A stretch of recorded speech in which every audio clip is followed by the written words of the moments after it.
Assalamualaikum warahmatullahi wabarakatuh. Jumpa lagi dengan saya ya. Pada pertemuan kali ini kita akan membahas tentang materi eh, Mapel AIJ Administrasi Infrastruktur Jaringan dengan subtema kue type.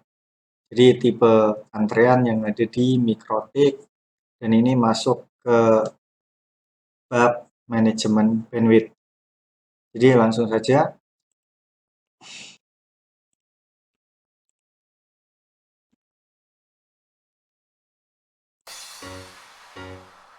Jadi ini eh, Jadi ceritanya saya udah punya sebuah PDF di sini dan PDF ini saya dapat dari internet ya. Ini silakan kalian kalau mau cari tinggal diketik kue type mikrotik ya di Google. Nah ini dari Citra Web, ini yang paling atas, ini ada mikrotik.co.id. Ini saya dapat dari sini. Alamatnya saya zoom. Nah ini silahkan di googling sendiri, di download kalau yang pengen PDF-nya. Terus habis itu lanjut ke materi. Jadi ini subtemanya temanya adalah kue type dari subbab manajemen bandwidth ya. Apa itu kue? Ini bisa dilihat dari gambar ini kan maksudnya antrian, masuk dari gambar ini. Nah di sini bandwidth management pada mikrotik merupakan implementasi teori antrian. Paket data dari suatu trafik akan diantrikan dan diatur dengan berbagai macam metode. Jadi kalau mau ngasih manajemen bandwidth di mikrotik itu pakai sistem kue ya. Jadi menunya mikrotik ini menunya mikrotik ada di ini. Saya udah login ke Winbox ya, silahkan yang belum nyobain Winbox dicobain. Ini ada di menu kue. Nah ini menunya adalah ini, terus ada di bagian kue type. Nah di sini ada tipe antrean, ini pakai teknik antreannya sih mikrotik. Oke lanjut. Nah di sini dalam memberikan kue type itu ada beberapa prinsip. Di sini prinsip rate limit. Yang pertama ada pengaturan rate dapat dibedakan menjadi dua. Yang pertama adalah schedule kue, yang kedua adalah set kue.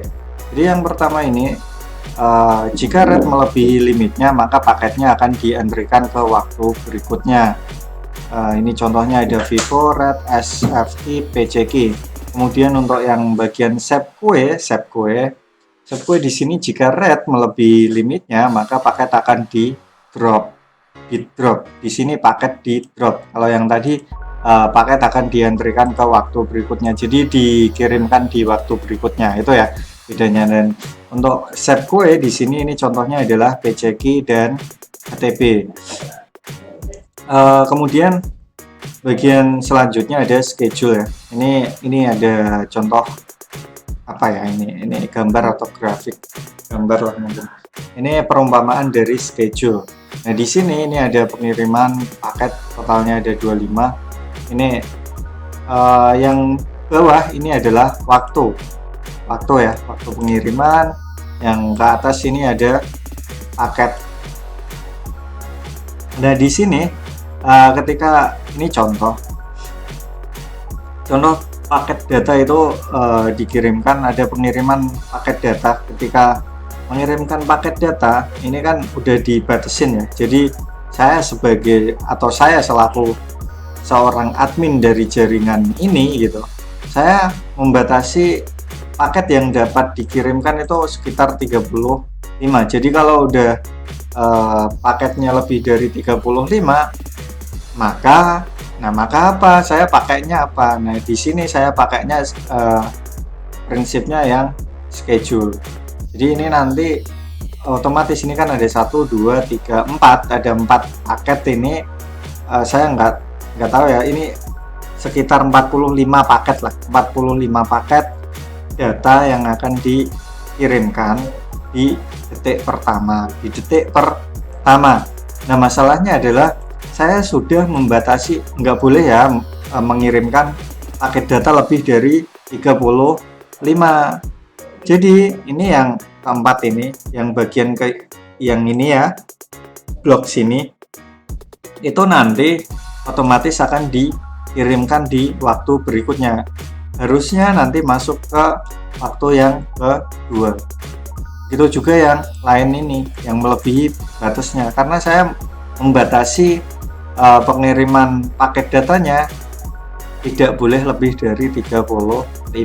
Nah, sekarang kita cek ke bawah. Nah, ini setelah ini kan yang belum diterapkan teknik queue type-nya, entah itu Vivo atau yang lain. Dan yang ini udah diterapkan ya. Ini bisa dilihat, ini lebih rapi ya, lebih rata. Jadi pengiriman paket datanya itu stabil di 35 paket data yang dikirimkan. Nah, di sini bisa kalian lihat paket datanya itu selalu 35 gitu.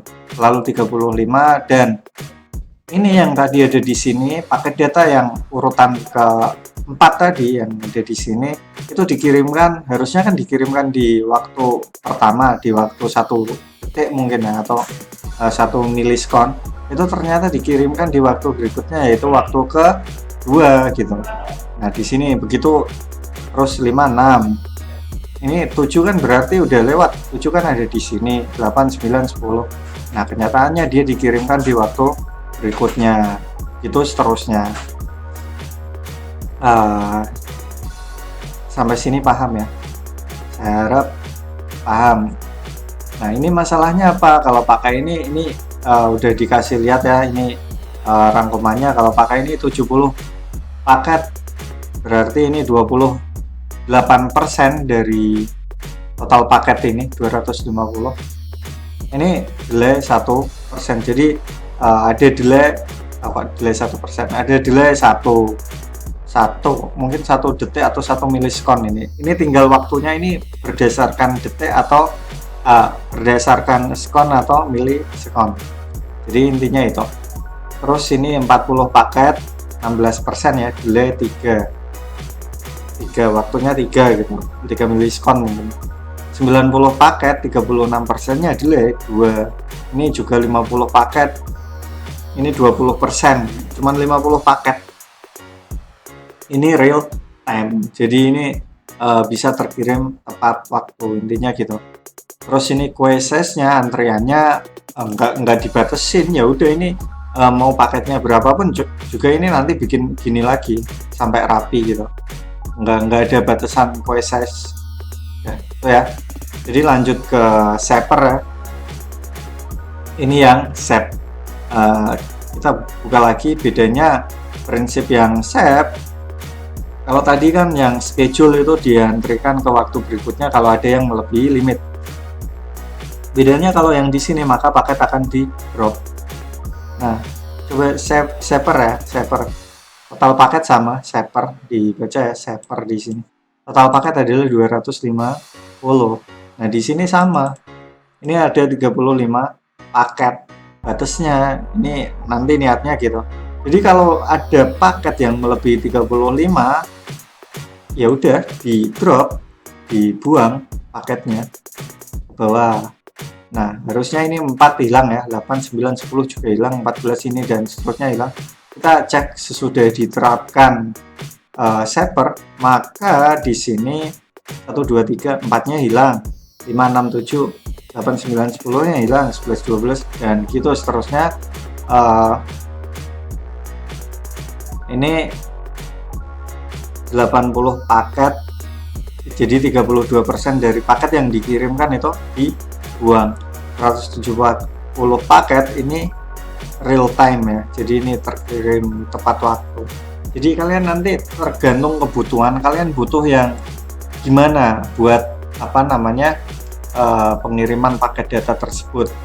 Intinya semua tipe antrean itu ada plus minusnya, tinggal kebutuhan kalian dalam membangun jaringan itu seperti apa. Karena ketika kalian bikin konfigurasi jaringan itu masing-masing orang beda, seleranya juga beda, kebutuhannya berbeda, jadi nggak ada yang 100% ini nanti benar.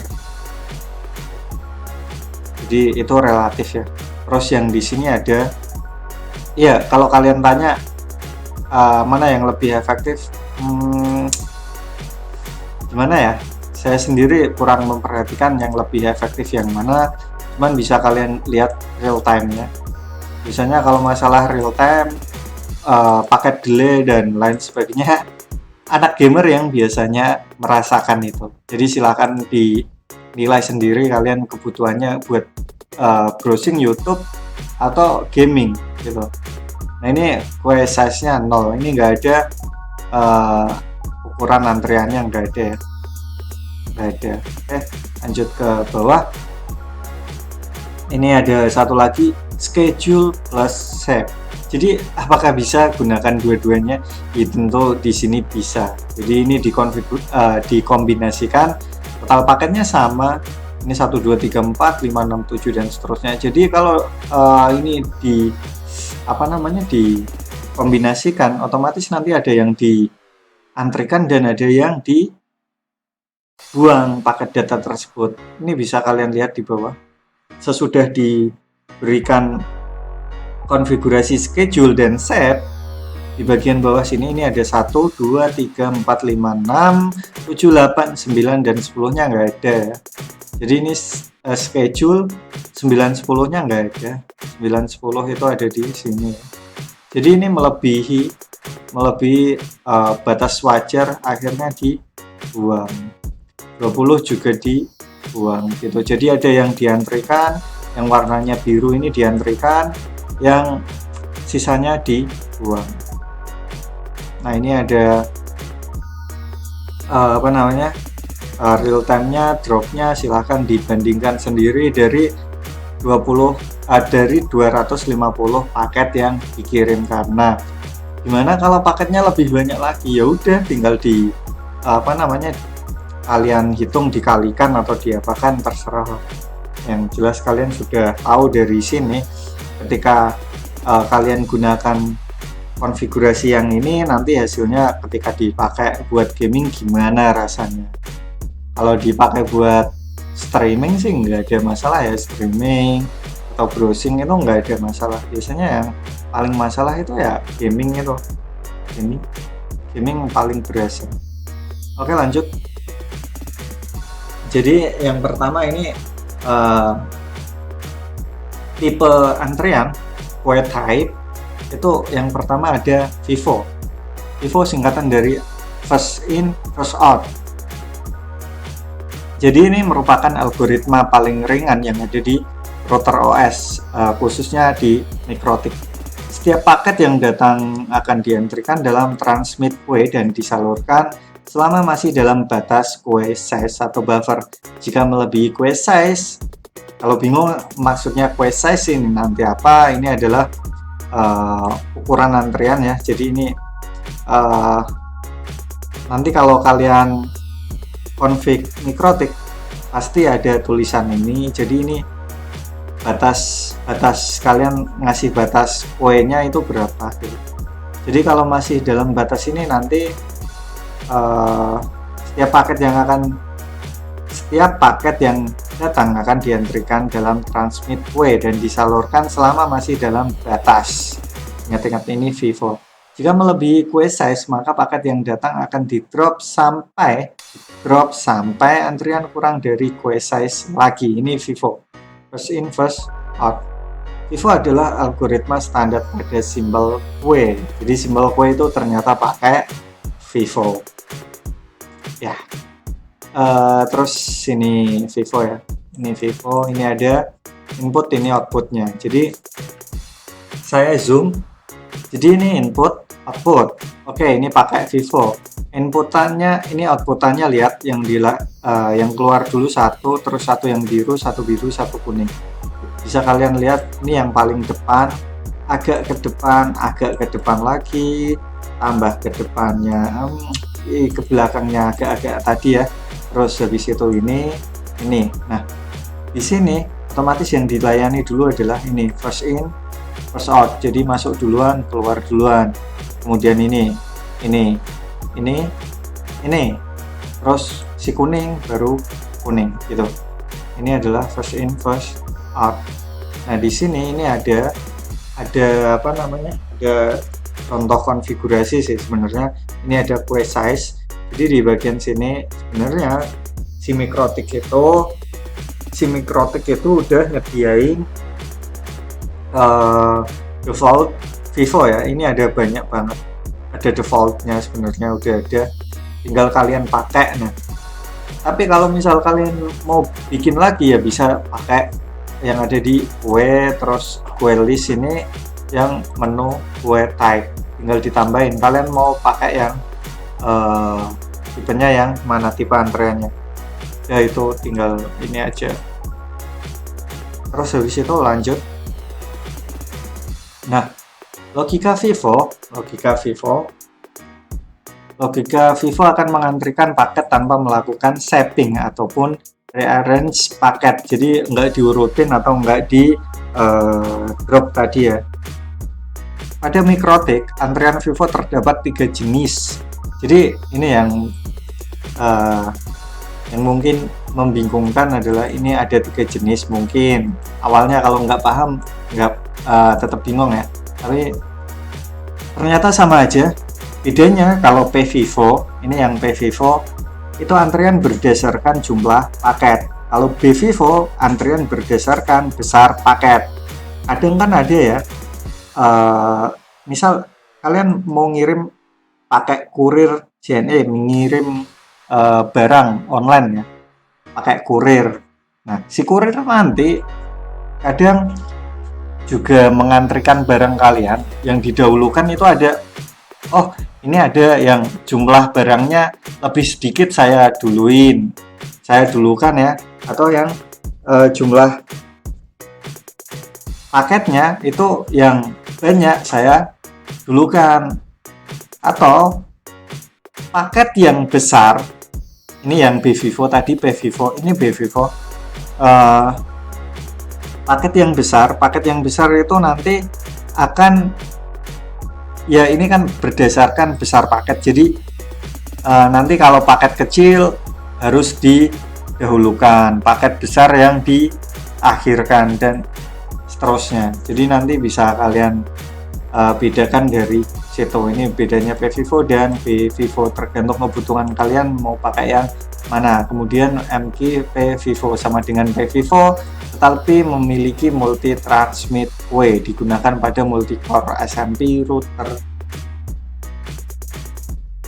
Oke, lanjut. Yang ini ada RED, Random Early Detect, merupakan metode pengantrian yang secara otomatis menghindari congestion dengan cara mengontrol ukuran rata-rata queue size. Jadi average key ini, rata-rata queue. Nah, kemungkinan paket data di drop atau tidak menggunakan algoritma. Jadi ini ada perhitungannya. Mana ya? Ini ya, ini saya bacakan aja nanti intinya itu. Tapi ini saya belum menemukan kegunaannya, saya yang belum menemukan. Kalau yang lain mungkin sudah pernah pakai. Jadi yang RED ini kemungkinan paket data di drop atau tidak menggunakan algoritmanya ya. Ini yang pertama, jika average Q lebih kecil dari minimum threshold. Jadi minimum threshold ini apa? Nanti kalian pasti nemuin setting ada minimum threshold itu pas konfigurasi, atau disingkat min TH ya, minimum threshold.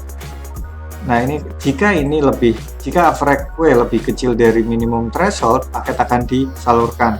Nah, average queue lebih besar dari maksimum threshold, paket akan di drop.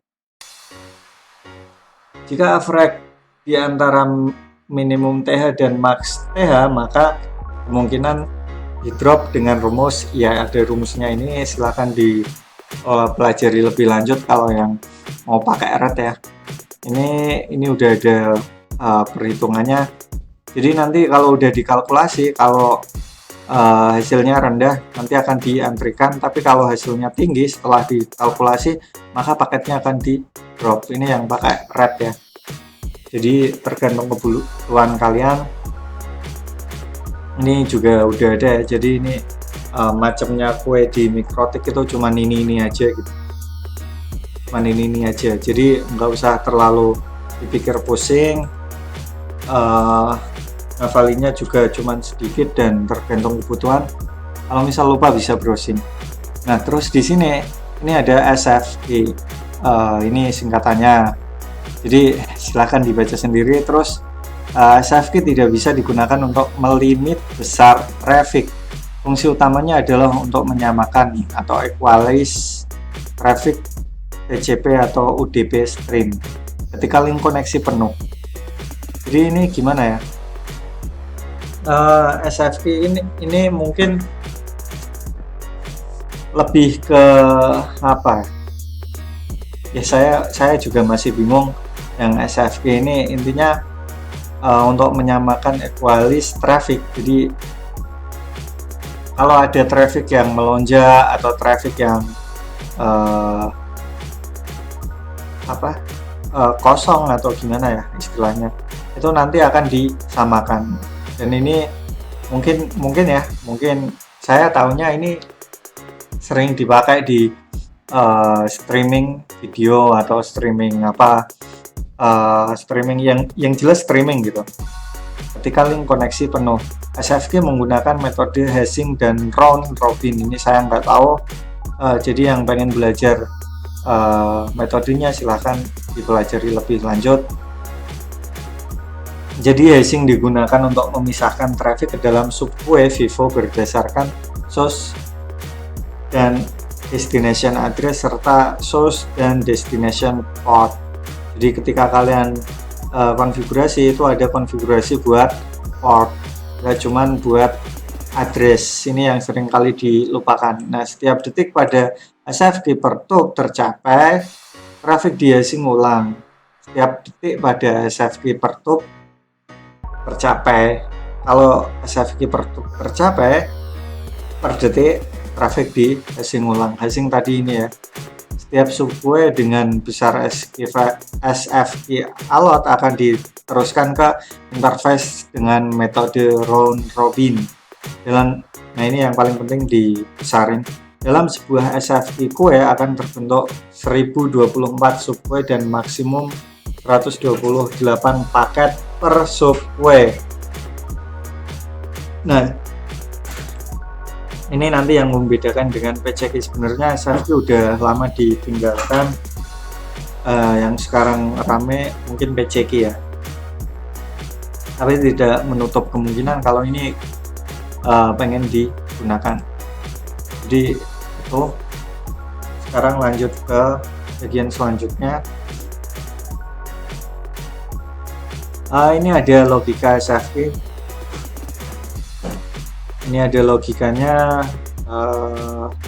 Jadi ini cuma ada 4 flow, kemudian dipecah jadi beberapa subqueue pakai algoritma hashing ya. Ini nanti gimana ya, saya kurang mempelajari di bagian sini.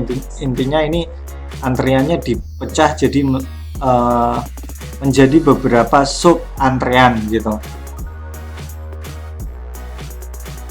Terus yang terakhir ini ada PCK. Ini yang paling menurut saya itu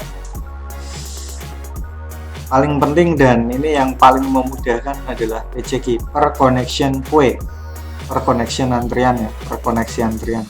PCK dibuat sebagai penyempurnaan SFG, sama-sama memecah koneksi menjadi beberapa subqueue. Jadi beberapa koneksi dipecah jadi sama-sama memecah koneksi. Jadi koneksi dipecah menjadi beberapa subqueue. PCK tidak membatasi jumlah subqueue. Jadi bedanya kalau PCK tidak membatasi jumlah subqueue dan SFG di sini hanya bisa membuat 1024 sub. Wah, ini yang bikin beda. PCK membutuhkan memori yang cukup besar, mengingat PCK tidak membatasi subway yang akan dibuat.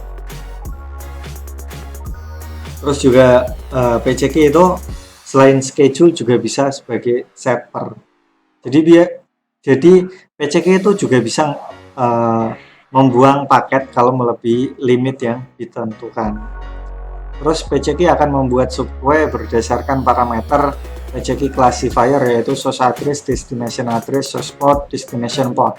Nah, kemudian dimungkinkan untuk membatasi maksimal data rate untuk setiap subway, PCK rate, dan jumlah paket data di setiap subway.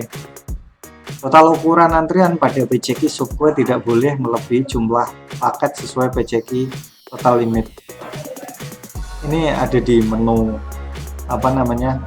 menu pembuatan mikrotik. Cuman yang kalau ini kalian nggak paham, kita bahas di ini package PCK action 2 aja ya, 2. Jadi di sini udah ditentukan ada kuenya PCK download max limit adalah 512 kilobit. Nah, ini keunggulan PCK itu adalah dia bisa membagi bandwidth secara rata, secara otomatis. Jadi kalau ada satu user, dia otomatis 512 kilobit ini masuk ke satu user itu aja. Tapi nanti kalau ada 2 user, otomatis dibagi jadi 2. Kalau ada 7 user, dibagi jadi 7. Cobain. Kita buka kalkulator. Nah, di sini kita coba 73 kali 7. 73 kali 7. Harusnya 511 ya. Nah, ini beda 1K. Nggak apa-apa lah, tapi intinya sama. Ini udah dibagi jadi 7. Dan ini sama rata. Itu adalah keunggulan PCK. Jadi kalau ada user masuk 1, otomatis dia akan dibagi secara rata. Dan ini untuk kondisi, jadi ini kasus PCK ini udah dicontohkan tadi yang udah saya bahas ya. Untuk kondisi klien yang sangat banyak dan sangat merepotkan jika harus membuat banyak rule, maka bisa menggunakan metode PCK. Ya jujur di lab A6 dan A7 itu saya pakai PCK karena saya nggak tahu nanti yang online di PC lab itu ada berapa orang. Jadi ya jelas saya udah mengalokasikan bandwidth di A6 dan A7, tinggal nanti dibagi secara merata gitu. Jadi kalau cuman ada satu orang yang online, ya udah dia memonopoli seluruh bandwidth yang ada. Oke. Itu terus ini ada contoh penggunaan, dan ini ada rangkuman ya. Mikrotik mensupport berbagai macam tipe antrean yang bisa disesuaikan pada kondisi jaringan yang berbeda-beda. Terus kita bisa menggunakan PCK untuk melakukan pembagian bandwidth sama rata tiap klien yang jumlahnya banyak atau klien yang dinamis. Kalau kalian tanya, sebenarnya di Mikrotik itu udah ada semua. Jadi ini udah ada semua konfigurasi bawaannya. Ini udah terkonfig. Cuman kadang ini itu kurang sesuai dengan konfigurasi yang kalian inginkan. Jadi kalian bisa bikin baru, terus kalian tambahkan namanya apa gitu, dan nanti dipakainya apa. Ini contoh ya, ini saya yang udah pakai di Query. Ini nanti tapi tetap saya rubah lagi. Jadi ini ada di siswa ya, bagian siswa kalau nggak salah. Ini saya pakai PCK upload default. Jadi ini saya pakai ini. Ada di Query type, ini boleh pilih ya, kalian mau pilih yang mana, terserah sesuai kebutuhan. Jadi intinya jaringan itu hanya sesuai kebutuhan. Kalian pengen desain jaringannya seperti apa. Jadi nggak usah nggak usah terlalu fokus dengan teori. Yang jelas lebih kepada kalian itu pengen gimana. Nah itu fokusnya jaringan. Jadi itu untuk hari ini yang mudah dipelajari adalah terkait materi queue type atau tipe antrian yang ada di Mikrotik. Sisanya kalau misal ada yang mau ditanyakan, silahkan bertanya lewat WhatsApp atau grup atau kolom komentar ya, silahkan, atau di email, terserah. Yang penting kalau nggak paham tanya, bisa saya akan dijawab di video selanjutnya. Jadi itu untuk hari ini, sekian, wassalamualaikum.